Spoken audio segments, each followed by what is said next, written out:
Hi, I'm River Gibbs. Today, when someone in my generation wants entertainment or comedy, all we have to do is go to the internet. But in my grandparents' generation, the superhighway to entertainment was radio. In this series, we'll look at the radio programs that young America loved the best. The Lone Ranger ran for nearly 3,000 episodes on radio from the early 1930s into the 1950s.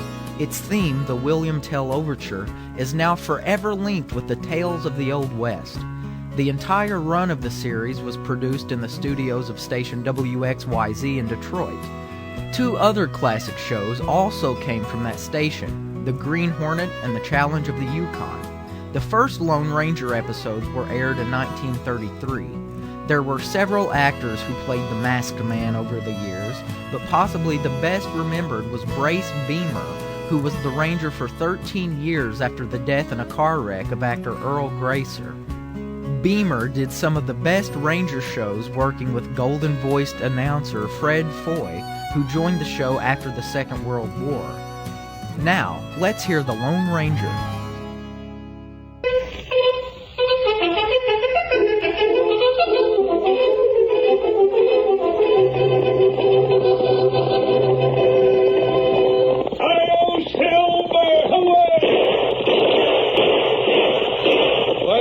With a speed of light, a cloud of dust, and a hearty Hi-Yo Silver, the Lone Ranger.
Apaches broke their treaties and attacked the white settlers in the early days of the western United States, government troops were sent to the new territory. But the soldiers, officers, and men were untrained in methods of frontier warfare, and without the help of the masked rider of the plains, they might never have brought peace and security to the West. Return with us now to those thrilling days of yesteryear. From out of the past come the thundering hoofbeats of the great horse Silver. The Lone Ranger rides again. Come on, Silver! We're heading for Fort Casper. The effects here on the warpath. Hi-yo, Silver! Away!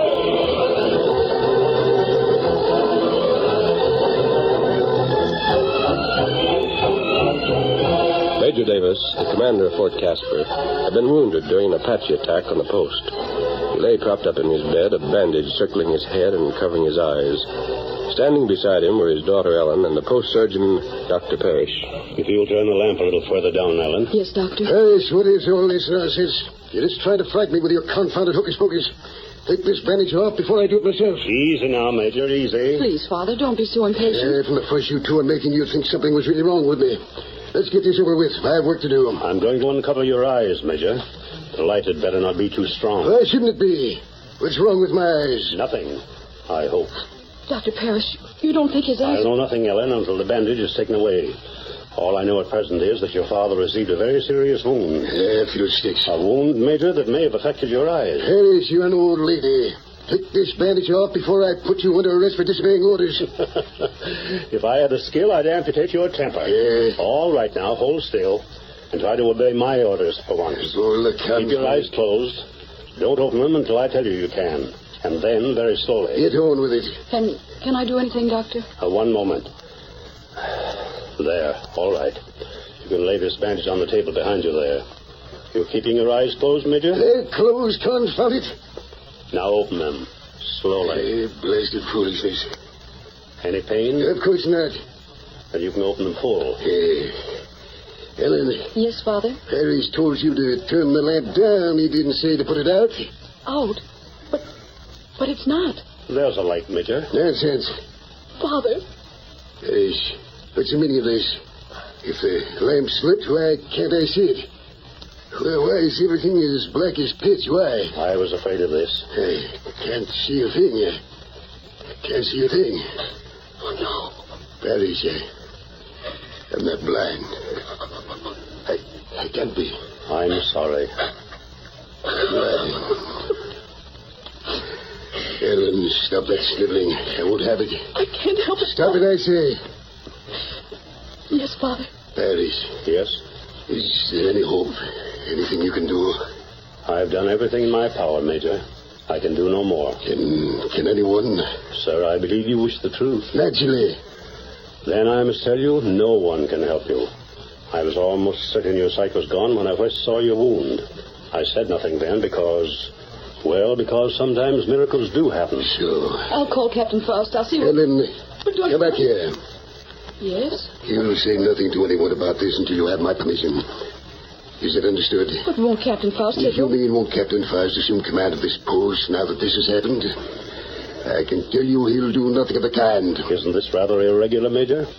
I mean, of course, you will be technically in command until Washington can be informed that you're officially relieved. But But still... still, Captain Faust will have actual command, eh? Well, yes. Harris, you and I are old friends. We've seen a good many campaigns together. Some mighty bad ones, Major. We've got to know each other. Of course. Would you say there's ever been a time when I've made a decision I didn't believe was for the good of the army? Have you ever known me to put personal advancement or pride before my duty? I have not, sir. Ellen will do as I tell her because she's my daughter. But you, Parrish, I can expect you to follow my wishes in this only if I can convince you it's for the good of the cause we both serve. You want me to keep your blindness a secret? I do. One moment. Let me explain myself. Captain Faust is an excellent officer. But I know as surely as you know I'll not regain my sight, that Captain Faust is not the officer to place in charge of the post at this time. Running Wolf? Exactly. Captain Faust is not familiar with Indian fighting. What's worse, he hasn't campaigned in the West long enough to be aware that he has much to learn. Frankly, I haven't the least doubt but what he'd like nothing better than to have the authority to take the men on Running Wolf's trail and force a battle. That's just what Running Wolf wants. You and I realize that, Parrish, but Captain Faust doesn't. Captain Faust is a very vigorous officer. He believes in decisive engagements. He'd like to crush Running Wolf. Unfortunately, Running Wolf doesn't intend to make a battle of it. He'd lead our men on a fool's trail, slip away when he wished, circle, and sweep this district clean of every white settler in it. But surely if you explain... Captain Faust and I have discussed this before. He pretends to agree, but doesn't. In command, I'm afraid he'd be tempted. Good heavens, Major, doesn't he realize that the only settlers in the district are within a radius of 5 miles of the fort? The only way they can be protected is to keep our troops here where they belong. Captain Faust is a young man, Parrish. There's more glory in fighting than in watching and waiting. Mm-hmm. You'll do as I ask. I'd like to, Major. You know that. But I don't see how It shouldn't be difficult. I have a fever. I'm convalescing. I'm anything that'll explain my present disability. But make it look as though I'll soon be in active command again. And when it's noticed that you don't get better, what? I'll have a week or two of grace if we play our cards correctly. Perhaps in the meantime something will occur to change Captain Faust's mind. Major, whatever you ask, I will do. Thank you, Parrish. I was certain of it. Now then, Ellen, you've heard what's been said here. I think you understand what's expected of you. Father, I don't care what happens. I know you're in the right, and I'll do exactly as you wish. Almost a week later, and 4 days' journey to the west, a tall masked man sat motionless astride a powerful white stallion that had been reined to a stop in the shadow of a jutting rock. While he waited, he listened to the sinister throbbing of distant drums. Those drums are talking trouble, old fellow. Plenty of trouble. Quiet, boy. Tyler should be returning soon. Let's hope he learn what's happening. An hour passed, and the shadows lengthened while still the Lone Ranger made no move. But at the end of the hour, swiftly approaching host thundered over the trail. Well, that should be him, Silver. Back, fellow. Back. It is, Tyler. Kimasabi. Aye. Brain up. Oh, stand. Oh, fella. Oh. Tyler, what did you learn? Their big camp. Many Indian come there. Red men come from all over. What's up? What are they planning? Tonto not know that. Them keep close watch. Tonto not get close. Did you see Running Wolf? Him there. And this is his main camp. And the band of braves that have been showing themselves near Fort Casper must be a decoy. While the soldiers are certain Running Wolf is with them, he's here instead. These Indians wouldn't be gathering such numbers unless there was something definite in Running Wolf's mind. Tonto think that, too. And whatever Running Wolf's scheming, it'll do neither the settlers nor the soldiers any good. Come. And where we go? We're riding for Fort Casper, and we're getting there just as fast as we can. Come on, Silver. Hit 'em up, Scout. Hail, Silver, away!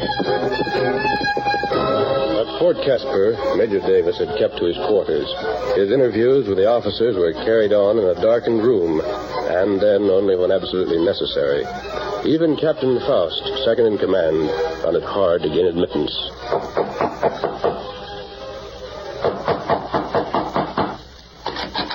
Miss Davis? Oh, it's you, Captain. I must see Major Davis at once. But he's very ill. I'm trying Doctor, to... this is imperative, or I wouldn't have ventured to come here. The courier just arrived with a message from Flat Rock. Major Davis must see the message and send an answer. Very well. Just give me the message, Captain. I'm sorry, I must give it to him myself. But you I can't... say I must give it to him myself. But, Captain Faust, my father's a very sick man. I'm sorry. I'm afraid I'll have to insist. Oh, please, you Never mind, simply... Ellen, never mind. It'll be all right. Come along, Captain. Thank you, Doctor. You will make this just as brief as you can, of course. Of course. Major. What is this? What do you want? Captain Faust's message brought by courier from Flat Rock. Oh, yes. What is the message, Captain? A message from Colonel Osgood, sir. He's sending a platoon from Flat Rock and a scout. He suggests that you send a platoon also, sir. Two details could meet somewhere in Royal Canyon and compare notes. Well, Colonel Osgood requests that you reply by telling him when a platoon will leave Fort Casper and when it can be expected to reach Royal Canyon. Here, sir. Here's the message. You can read it for yourself if you wish. message? Where? Right here, sir. Captain, do you think this is It's necessary? quite all right, Paris. Quite all right. I'll draw the curtains open, sir. You'll be able to read. Yes, of course. You can read it now? Yes. Wants me to send a platoon, huh? Yes, of course. Will I... Pardon me, sir. Yes? You're quite certain you've read that message correctly? Of course, Captain, of course. I'm sorry, sir, but I must contradict you. What's this? Now look here, Captain Faust. Dr. Parrish, Major Davis, that sheet of paper I just brought in is completely blank. Major Davis, I've suspected for some time what you've just proven to me. You are blind, sir. Blind. You're forgetting yourself. I'm your superior officer, Captain. You're blind, do you hear me? Blind. I can attend to this, Parrish. Captain Faust, I admit my eyes are weak. You said this paper contained a certain message, and to save my eyes, I agreed to it. There's nothing more to it. Please give me an explanation for this conduct, or the corporal of the guards shall be told you're under arrest. Major, I don't pretend to understand your purpose, but you're cheating me of my right to command this post. I have absolutely no explanation to make except the one I just gave you. You've lost your sight, sir, and I dare you to prove that you haven't. I tell you... What's that? What is it? It's trouble. Sergeant! Sergeant Whipple! It's a redskin, sir. He fired at a guard. Maybe there's more with him. The horse! How do you like that? Major Davis, I'll return when we caught that fellow. Well, Major, Impudent fool. you can have him arrested, but it's... What? Then it'll come out that you are blind. And Washington will want to know why the fact wasn't reported at once. Harry said fellow isn't going to have my command. Under the circumstances, how can it be prevented? There's got to be a way. I wish I could think of one. This is going to be my hide, Major, as well as yours. I don't know. What is it? Masked. Masked, but not an outlaw, Dr. Parrish. Parrish, what's going on here? Who's this fella? He's masked, you say? And armed. Major Davis. How'd you get past the guards? A friend of mine helped me. He fired in the air, let himself be seen, then rode away. In the confusion, I came here. Just try and get away without being caught. Perhaps, after you've heard what I have to say, you won't want me caught.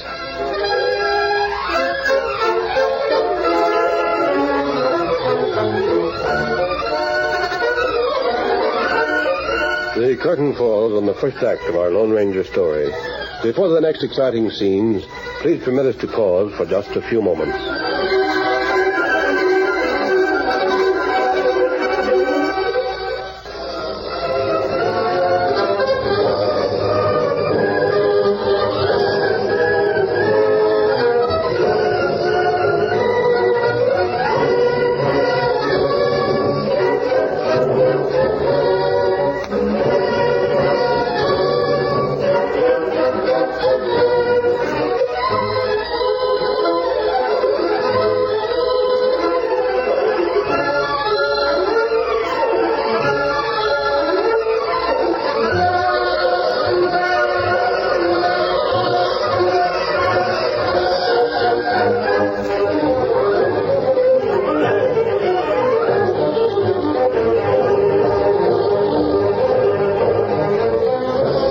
Continue our story.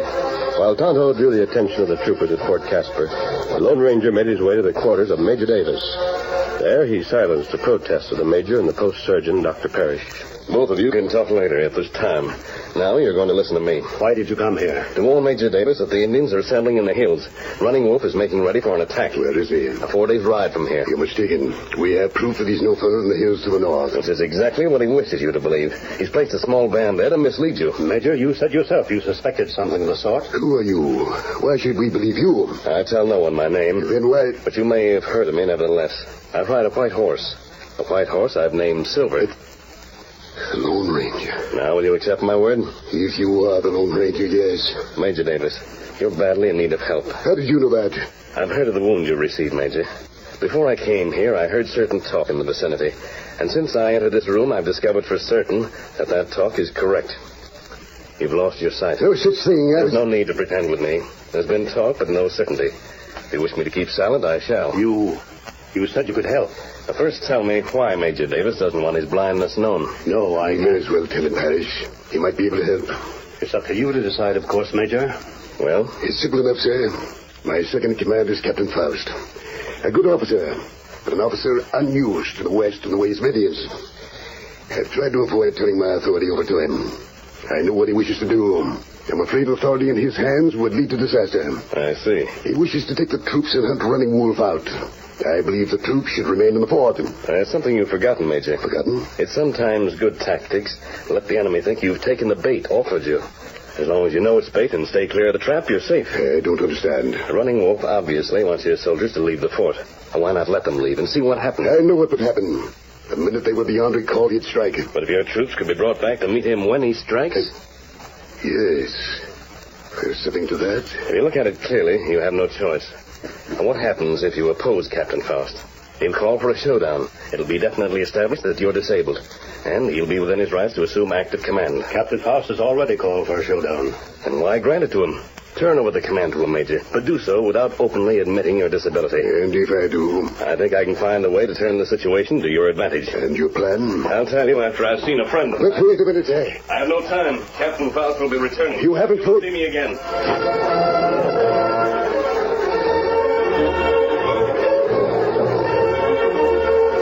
The Lone Ranger raced away from the fort and across the plain to a distant grove of trees where Tonto was waiting for him. Steady, Silver. What happened? I think I gained my point, Kimasabi. That's good. Did you have any difficulty escaping the soldiers? That's not hard. Scout right away from them. You and Scout aren't finished yet, Tonto. What time to do? I want you to return to where we saw the Indians gathering. Watch them.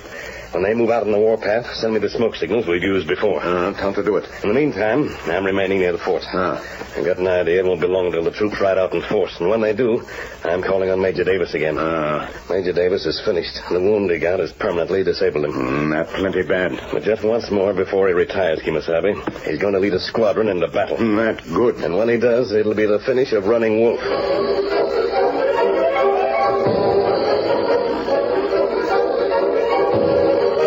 Captain Faust returned to the fort after his unsuccessful pursuit of Tonto and headed for the Major's quarters. This time he was given a far different reception. Sit down, Captain. Thank you. Captain, I've been thinking over what you said. Sir, I realize how seriously I could be punished for what I've done. On the other hand, I believe I did right. Oh, I never questioned your sincerity. I have almost certain evidence, sir, that you Never mind. We'll leave me and my supposed condition out of this. If I'm not mistaken, you believe you have still further reason for taking the course you did. I have, sir. You think you'd like to chase Running Wolf down? I'm convinced it's what should be done. Have you ever stopped to consider, Captain, that these Apaches know this country like you know the inside of your hand? That an Indian used to brush fighting can strike and disappear before you can even put your men in formation? Sir, I certainly do not believe these savages better fighters than trained troopers. Young man, I'm going to try an old-fashioned remedy on you. Oh? When I was a youngster and stubbornly insisted on doing what was foolish, my father would tell me to go ahead and do as I wished. But the lesson I'd learned would teach me more than all of his advice. You mean? I mean, Captain Faust, that from this moment, you're in complete charge of Fort and its troops. Whatever tactics you wish to adopt, I'll make no effort to prevent you. And when you've done your best or worst, we'll see which one of us was right. You aren't fooling, sir? I'm not. Then, Major Davis, the men ride at dawn.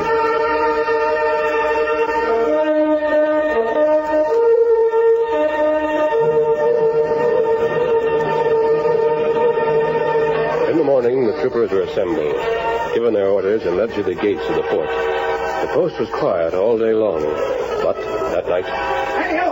Put on that gun! Helen! What's that confounded noise outside? Helen! You call me, Father? That noise, what is it? It's at the front door. Inside with you. Walk ahead of me. You aren't going to give the alarm, soldier. A masked man. Sir, I couldn't help it. He sneaked up on me. He got the drop on me before I knew it. Major, tell this fellow I have business here. You quiet. Yes, sir. Now then, this man's here at my invitation. You're dismissed. You sure it's all right, sir? I said you're dismissed. Get the blisters out of here. Yes, sir. And close that door behind you. Yes, sir. Father, is this the masked man you told me about? It is. Well, stranger, I did as you told me. Now, thanks to your advice, the settlers around the fort no longer have any protection. Major, you and I are riding. Riding? No, Father. No, you Stay out can't. of this, daughter. Stranger, explain yourself. You and I are joining the troops that left here this morning. 30 miles is a good day's march. They shouldn't be further. We can reach them before sunup. And why should we join them? So that you can assume command again before the troops have gone so far that they can't return to the fort in case of an attack. I'm in no condition to command troops in the field. You will, Major Davis, for one last time. But I tell you, Captain Faust is going to be convinced that he was mistaken. He's going to believe that you can see. That I can see. Get ready as quickly as you can. I'll explain as we ride.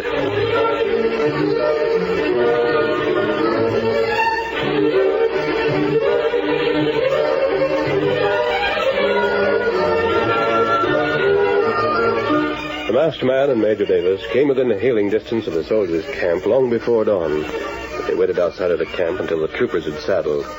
The Lone Ranger substituted a disguise for his mask, and then changed horses with his companion. Before we join your men, Major, a Silver will follow me no matter where I ride. You should be able to give what commands are necessary without detection. I'll ride your horse in the direction you should go. And if you give Silver free rein, no one will guess that you're not guiding him. Excellent. And if I'm questioned about you, I brought you along as a guide. Now, one thing more. There's not much time. It's understood that you're to pretend to fire a quick shot at a target to prove that your eyes are all right. That's the difficult part of the entire business. It shouldn't be. I can see a dead tree beyond the camp. There's one branch, a small one. Tell Captain Faust that's your target. He'll watch the target and not us. Draw and let the hammer of your gun fall on an empty chamber. I'll fire at the same moment. And I guarantee I won't be observed. Anything else? That's all. Come. Get along there. Come on, boy.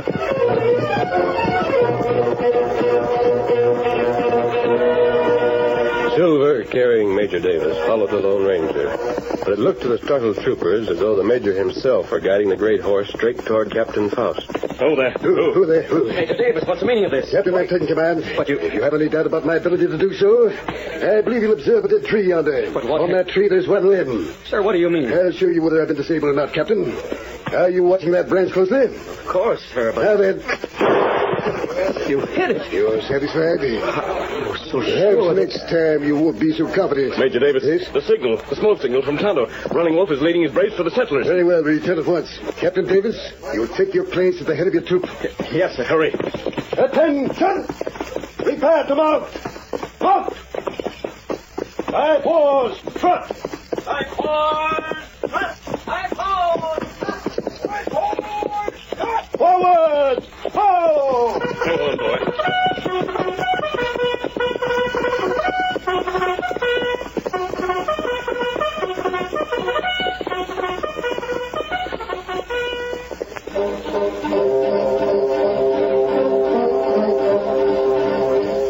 the cliff where Tonto had lighted his smoke signal, painted savages urged their ponies in the direction of the settlements near Fort Casper.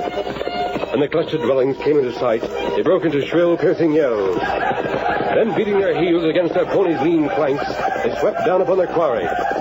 Suddenly, before they could strike, a new sound drifted across the plains.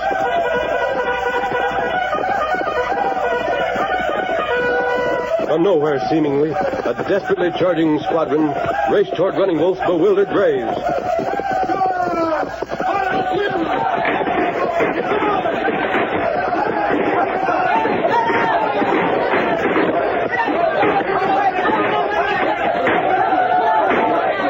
The Indians wavered, then wheeled their mounts ready for flight, but the move came too late. The soldiers had cut off their escape. One by one, the red men slid from their mounts and fell to the ground. Running Wolf himself was hit and mortally wounded. The remnants of the marauding band threw down their arms. Lieutenant Mullins, round up the prisoners.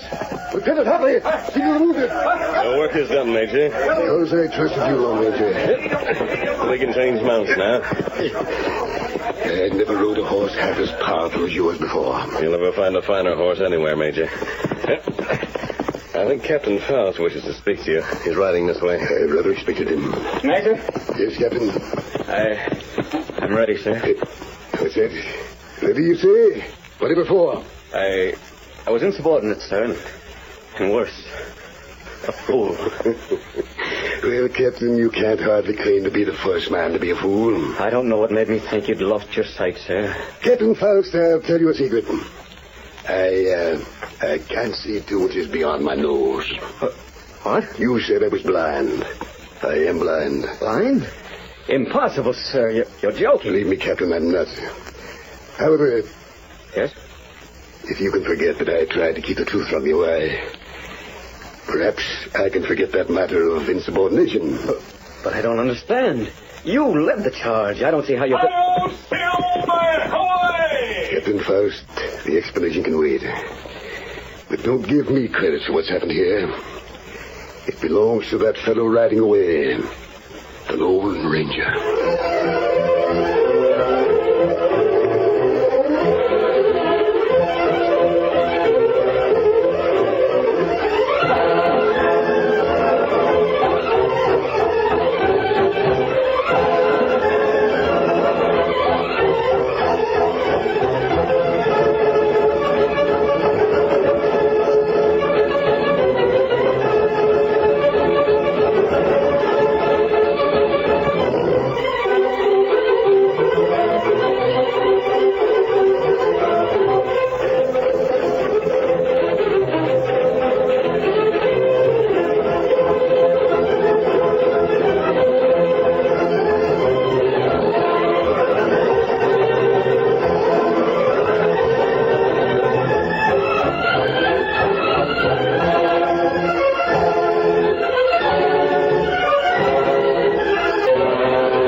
The story you have just heard is a copyrighted feature of the Lone Ranger Incorporated.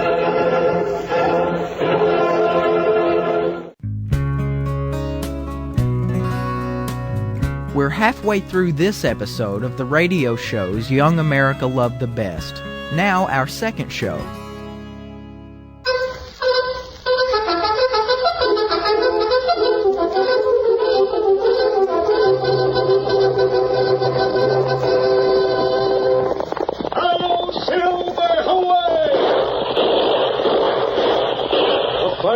With the speed of light, a cloud of dust, and a hearty Hi-Yo Silver, the Lone Ranger.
the campfire, in the early days of the western United States, stories were told of the masked rider of the plains, and these stories have come down to us through the generations. His strength and courage were always on the side of right against might. His daring and resourcefulness brought law and order to the lawless frontier and blazed the trail for the winning of the West. Return with us now to those thrilling days of yesteryear. From out of the past come the thundering hoofbeats of the great horse Silver. The Lone Ranger rides again. Come on, Silver! We're heading for Rainbow Bend. Helen waiting for us. Hi-yo, Silver, away!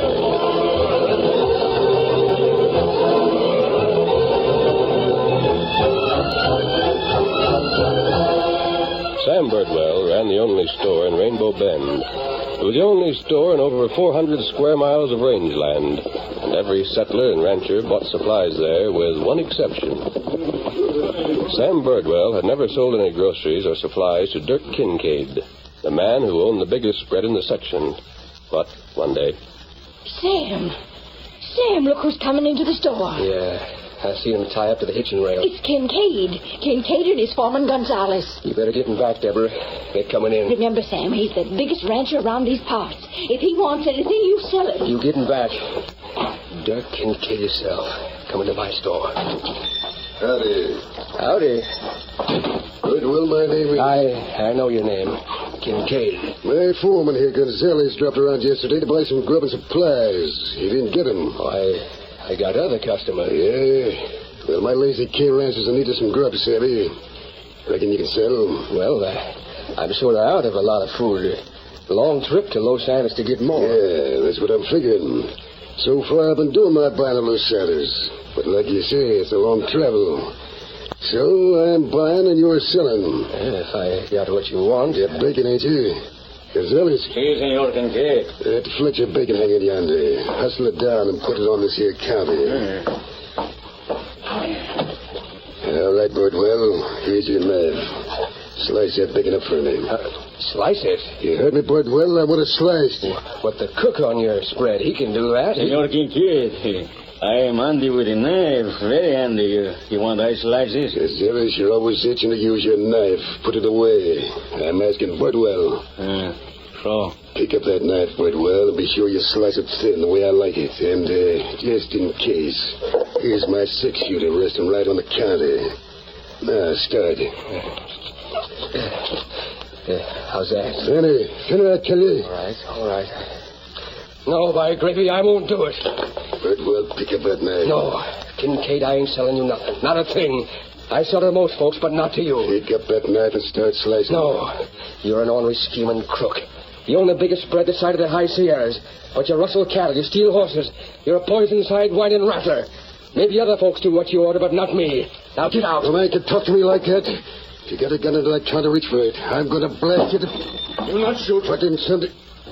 Injun, get out of here and mind your own business, Savvy. You put gun back. Right away. Pronto. All right, go on your head. I'm doing like you say.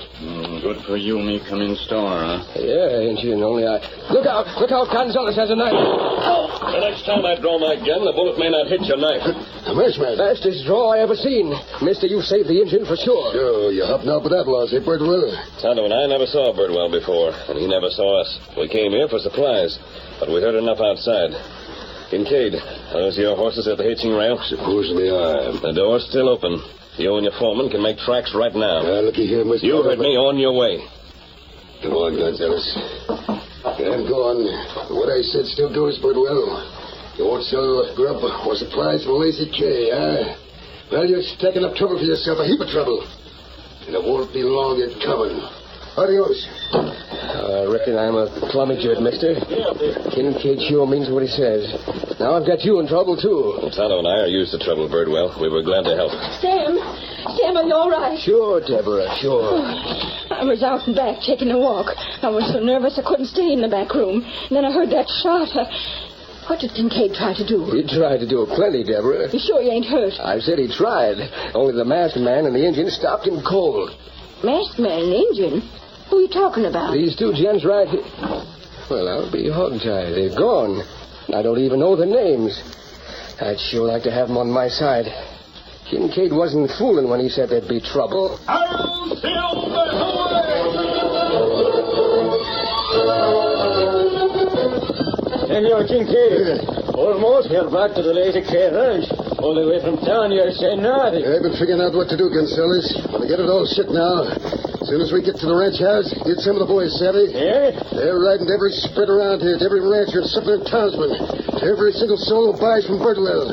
They're buying from him no more. Birdwell don't sell to me. He don't sell to nobody.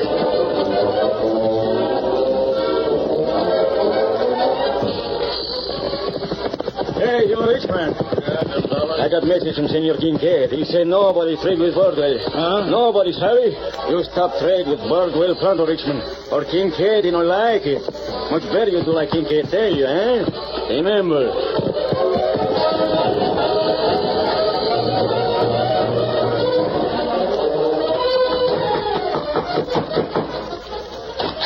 Masters, I'm in a hurry. There'll be no more trading at Birdwell's. I'm giving the orders. Don't trade at Birdwell's, that's all. Nobody's going to the store. Not me, not me. Birdwell won't sell to me, he won't sell to nobody. Sure, Kincaid, sure, whatever you say. You're top man around these parts. If you say so, I stop buying from Birdwell right this minute.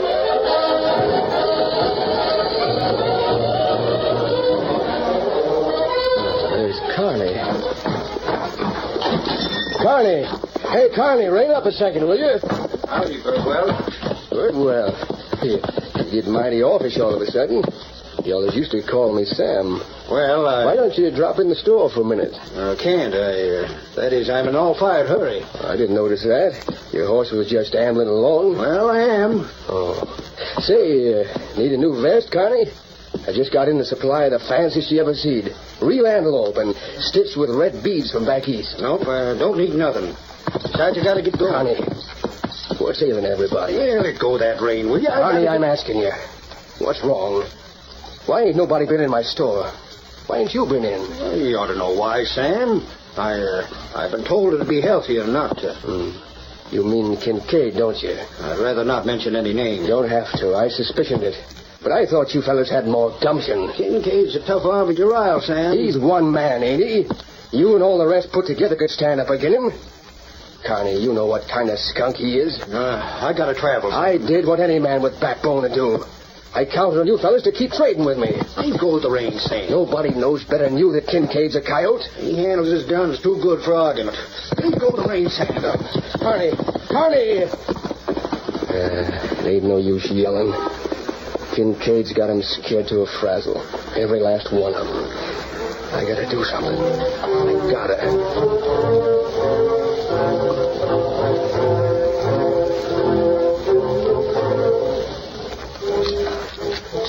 That does for one gun. Now the other. So. Who's that? Sam. Sam, where are you going? You get back to bed, Deborah. It's the middle of the night, Sam. What on earth You're wearing guns. I got a little business to attend to. And your horse. All saddled and ready. Sam, what's on your mind? Where are you going? I'll be back right soon. No. Now, wait. Let me see your face. You're trying not to look at me. Deborah, where I'm heading for ain't a woman's business. Kincaid. You're going after Kincaid. Answer me, Sam. You're going to shoot it out with Kincaid. A man's got a right to protect his business. You can't. He'll kill you. He's a dead shot. I'll take my chances. It's better than starving. Because nobody trades at our store. You can't go gunning for. Kincaid's an ornery snake. He thinks he can run this section. He thinks he can ruin me because I prefer to do business with good people. You can't. There's a law in gunfighting. Law? What good's laws when nobody uses them? And friends, too. I thought I had plenty. But what good's friends if they won't stand behind you? Oh, you can't blame them for knuckling on to Kincaid. I ain't blaming them, Deborah. But I'm settling this. I got it. Sam, no. No, come back. Let go of me. My mind's made up. Sam, you can't. I'm calling them out, Deborah, tonight. As soon as I get to his ranch. Give me a kiss for luck. Sam. Deborah, Get up, boss. Get up there. Sam.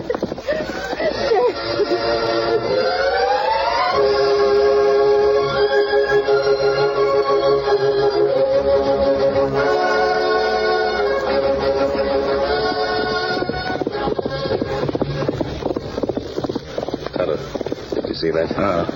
In clear and moonlight. Looked like Birdwell pushing his horse plenty hard. That's right. Come along. Go to the store? Yes. I noticed the light through the window in the back. You see it? Did you see that, Tonto? The door just closed. It was a woman. You can see her in the lamplight. That Birdwell's wife, huh? It must have been. Come on, Tonto. Hello! Hello in there! Listen. Woman crying, huh? Yes, we're going in, Tonto. Mrs. Birdwell? The last man. That agent with you.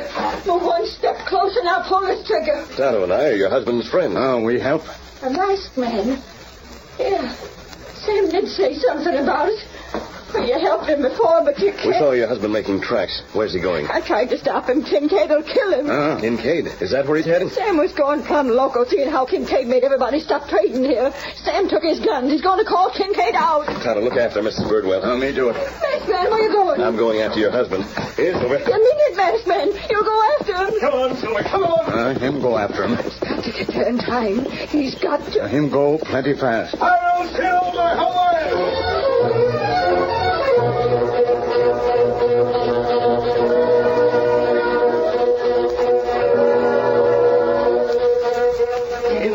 Kincaid, wake up. What in blazes? And Silver, she local? Both well, him outside the ranch house. Yeah. Sure, you listen. Come on, Kincaid. Come on out and bring your guns. I aim to call you. Well, be it. That dumb rabbit needs it. He aims to fight, I can do it with me. Give me that gun, Belprano. Yes, senor.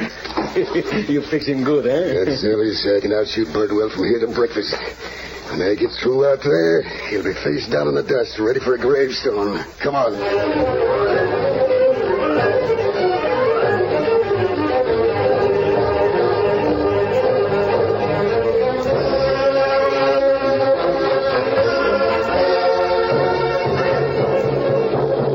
Now to continue our story. Birdwell was determined to end, once and for all, Kincaid's attempt to ruin his business. Come on out, Kincaid. Come out or I'll come in and drag you out. Who's that? It's Gonzales, Birdwell. I come to tell you, Kincaid, he'll be out very soon. Oh, he better. What is wrong? You scared, eh? Maybe I am. I ain't much of a hand for gunfighting, but I'm going through with it. You end up 6 feet under. Yeah, so be it then. Now get away, you ornery knife throat. Sure, I leave you by yourself now. That you, Kincaid? Well, if it ain't Birdwell. Come out in the moonlight where I can see you. So you come gunning for me, eh, Birdwell? Come out where I can see you fair. I could let you have it right from here. Yeah, I reckon you could. I reckon that's the way you like to fight, too. I ain't toted a gun for years, but I still got nerve enough to use them. Now, come on out. It's you or me, Kincaid. Come out and get him. Silver! Kincaid, did he pass? Shoot, let him have it. Come on, Birdwell. You're coming with me. Let go of me, masked man. Set me down. Have you staying on this horse and take her away from me. Doggone you, mister. Save it. We'll talk later. Come on, Silver. Faster, boy. Hello, Silver. Away!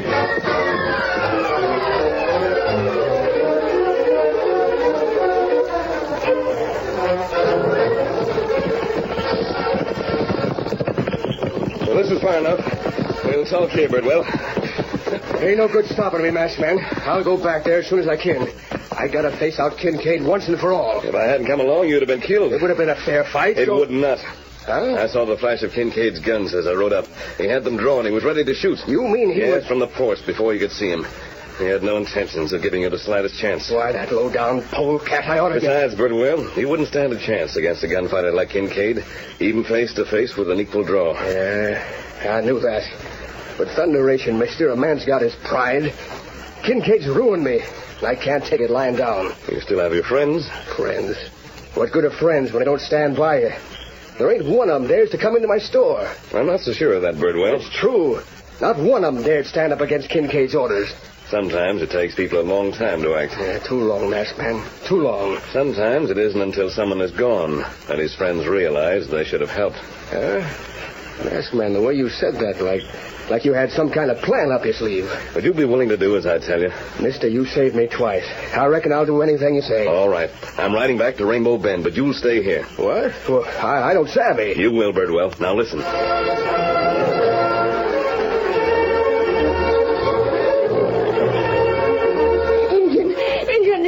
That friend, that Silver. Aye. Steady, Silver.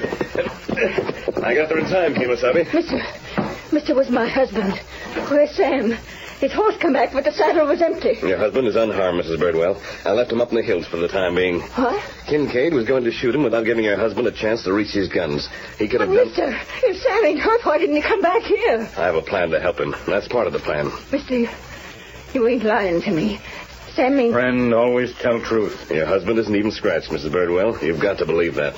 Mister, I reckon I do believe it. Fine. There's something about you that makes me trust you. You say you got a plan to help Sam. By refusing to sell to Kincaid, your husband has lost all of his trade, hasn't he? Yes. Yet everyone is friendly with him? Oh, everybody.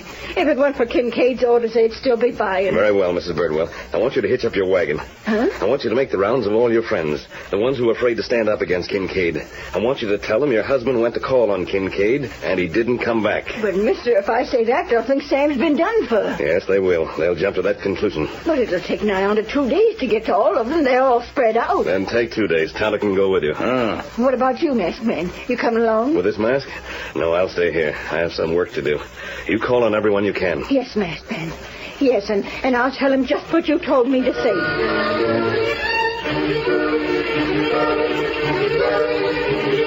But, masked man, I've been setting up here nigh on to 2 days now. I ought to be down in my store. Why? You have no business to attend to? Well, maybe I ain't. You promised you'd stay here till I told you to leave. You've got to keep that promise. All right, I will. But, hey, mister, where you going? Here, Silver. Mister, where you going this time? Look out there across the slope toward Rainbow Bend. My eyes ain't as good as yours, mister. It's a wagon. Your wife's coming back. Well, I'm sure glad. No, Birdwell. It's getting dark. I can go down there and meet them, but you stay here. Come on, Silver.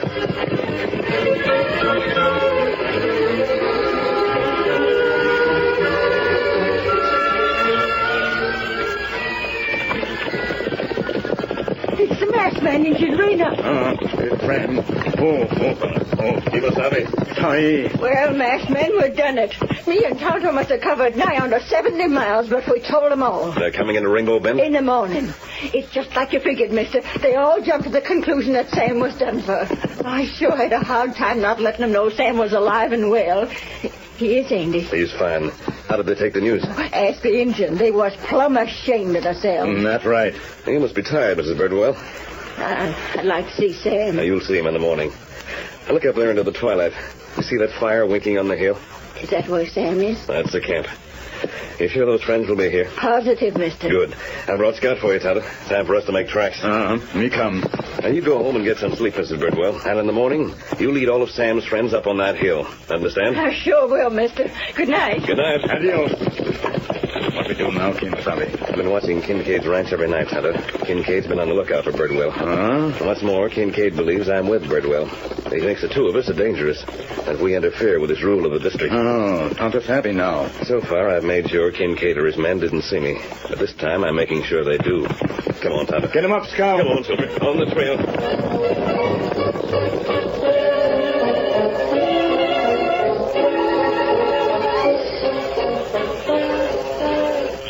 It's middle of the night, and it's hardly be watched for a long time. Maybe Kincaid, he was wrong about this masked hombre. Maybe the masked hombre and Birdwell, if I'm most it. Hey, what is that? Horses. He's still right, huh? No sign of Kincaid up here, Tonto. All sleep. I might just as well get back to Birdwell. We do that. Where Birdwell now? On the hill south of town, Tonto. We go sleep, huh? We've been up most of the night, Kemosabe. Yes, we'll head back for camp. So, time for me to tell Kincaid. His news he'll be waiting for.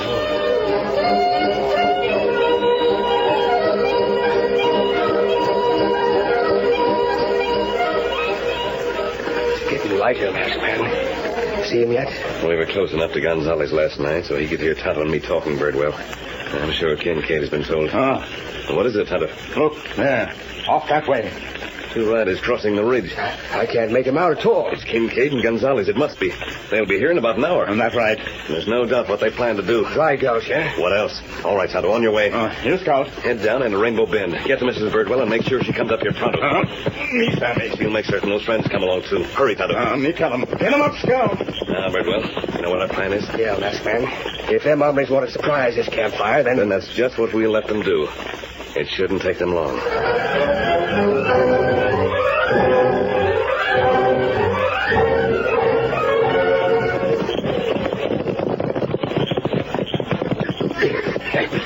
Well, get your horse, Gonzalez. The campfire's right ahead. Yeah, the smoke is real this way. Can't hear a sound. Reckon this'll be like shooting at a target. Senor, what is that? Sounds like horses. Gonzalez, spread that mosquito pot. Look out. Well? Senor, it is the Indian. They bring the woman, Mrs. Borthwell, and all the people. They're coming this way. Look. What the... Yeah. Senor, maybe we better go, eh? Let him do it. We still got time. Follow me. What's Kincaid? Look, yonder's a camp. Stop. Cast your eyes on that, Gonzalez. Two of them wrapped up in blankets, not more than 50 yards down from us. There is a white hat. That must be the masked hombre, eh? Yeah, and the other's Birdwell. Can't see his face, but he's got that spotted vest at his side behind the blanket. Which one I shoot? You take Birdwell, and I'll get the masked man. Yeah, we start shooting those below. They come fast, no? Let him. We still have time to get to our horses and get away. I'm ready, Kincaid. I take Birdwell, yes? Yeah. All right, Gonzalez. Now. What's more? That is fine, eh? They do not even stir. Dinner and mackerel, both of them. Now, come on. We got to make tracks. Faster, Kincaid. Come on. The horses are right past this cliff. What's up? What in blazes the masked man? Drop those guns. Move. And Borthwell, it is impossible. They are both dead. I told you notice it, you polecat. You drop those bullets into logs under the blankets, Kincaid. Now drop those guns. No, fight it up, Gonzalez. Get him. Knock the guns clean into the bushes. And look, masked man, here comes Deborah and all the rest of them. Deborah, you all right? I ain't even scratched Deborah. Howdy, Carney. Howdy, Masters. Howdy. One of you gents keep your eye on these two ornery skunks. I got 'em, Carney. Sam, I reckon we owe you an apology. It wasn't until we thought you was dead that we realized we let ourselves be bulldozed by a polecat. We should have stood up against Kincaid right from the first. Just a minute. Hold on a minute. It's a masked man. Quiet, you fellas. Quiet. Tonto and I are going. But first I'd like to say a word to you men. Sam Birdwell did what every one of you wanted to do. He stood up against oppression and wrong. He sure did. Yet each of you was a little too lazy. Yes, and a little bit afraid to back him up until you realized what might have happened to Sam. Yeah, we thought he was dead. Yes, Carney. But from now on, I've got a feeling that you'll act like true Americans. You'll remember to stick together all the way. To fight oppression and wrong no matter where you find it. Mister, these polecats are on their way to the calaboose. Adios to all of you. Come on, Kemosabe. Adios. There he goes, Sam. The masked man and his Indian guard. I just wonder where we'd be if he didn't come along to help folks out. Oh, Deborah, we won't think about that now. For a gent that's supposed to have been dead, I'm full of ginger. How about it, gents? Is my store open for business again, or ain't it?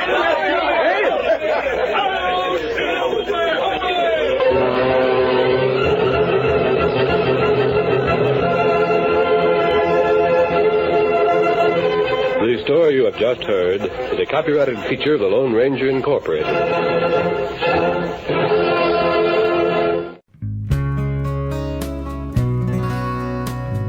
Well, that's it. Another episode of the radio shows Young Americans Love the Best. I'm River Gibbs, inviting you to join me next time, right here.